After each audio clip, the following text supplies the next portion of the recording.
You think wealth is the key, right? It's what everyone's after, yay. But here's a twist for you. Imagine a world where power, not wealth, is the real trophy.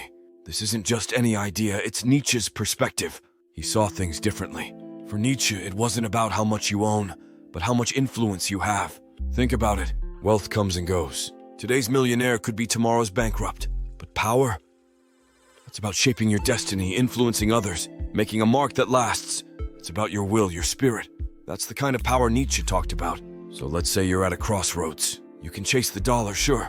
But what if instead you focus on building your influence, your legacy? That's the kind of thinking Nietzsche championed.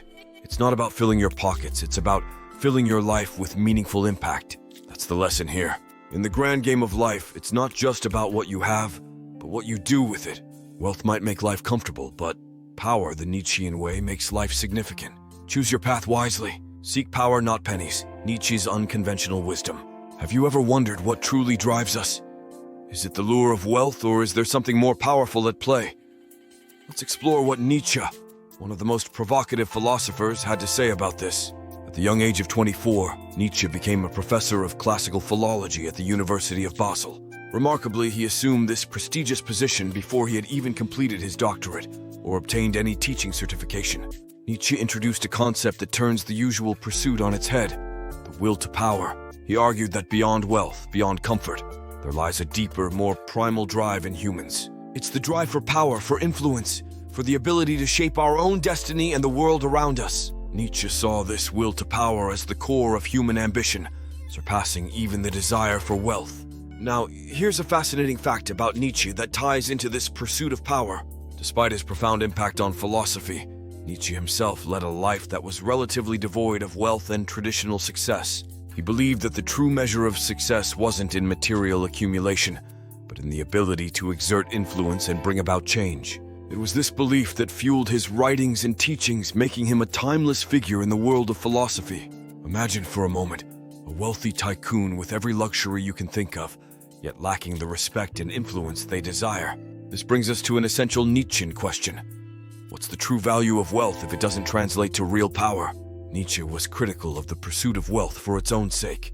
He saw it as a superficial goal, often failing to satisfy the deeper human quest for meaning and influence. For Nietzsche, the real measure of a person wasn't in their bank account, but in their capacity to impact the world, to shape thoughts, to lead movements. Wealth, in his view, was transient. Here today, gone tomorrow, always vulnerable to the whims of fate. Here's something that might surprise you. Did you know that one of the wealthiest individuals of the early 20th century, William Randolph Hearst, despite his immense fortune, often found himself struggling for political influence and respect? His story is a testament to Nietzsche's belief. Wealth can buy comfort and luxury, but not necessarily power or lasting influence. Did you know after leaving his native Prussia and moving to Basel for his professorship, Nietzsche renounced his Prussian citizenship? Intriguingly, he didn't acquire citizenship in any other country, making him stateless for the rest of his life. Now, how does Nietzsche's idea of power play out in today's world?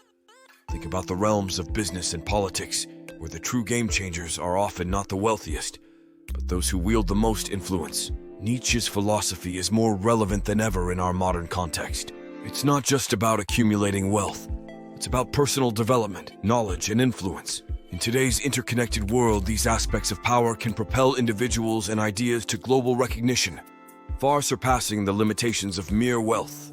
Consider Elon Musk, a name synonymous with innovation and influence. While his wealth is undeniable, it's his pursuit of groundbreaking ideas, from electric cars with Tesla to space exploration with SpaceX, that truly encapsulates Nietzsche's vision. Musk's impact on technology and future trends shows that it's the power of ideas and influence, rather than just wealth, that shapes our world. I recall Nietzsche's relationship with the famous composer Richard Wagner was quite complicated, but that is a story for another time. As we conclude this exploration into Nietzsche's philosophy on power versus wealth, let's reflect on what we've uncovered. We started by examining Nietzsche's profound concept of the will to power, understanding it as a fundamental human drive surpassing the mere accumulation of wealth.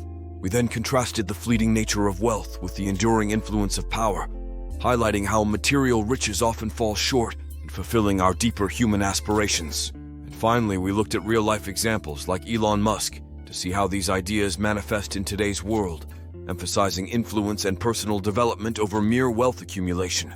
Nietzsche once said, "He who has a why to live can bear almost any how."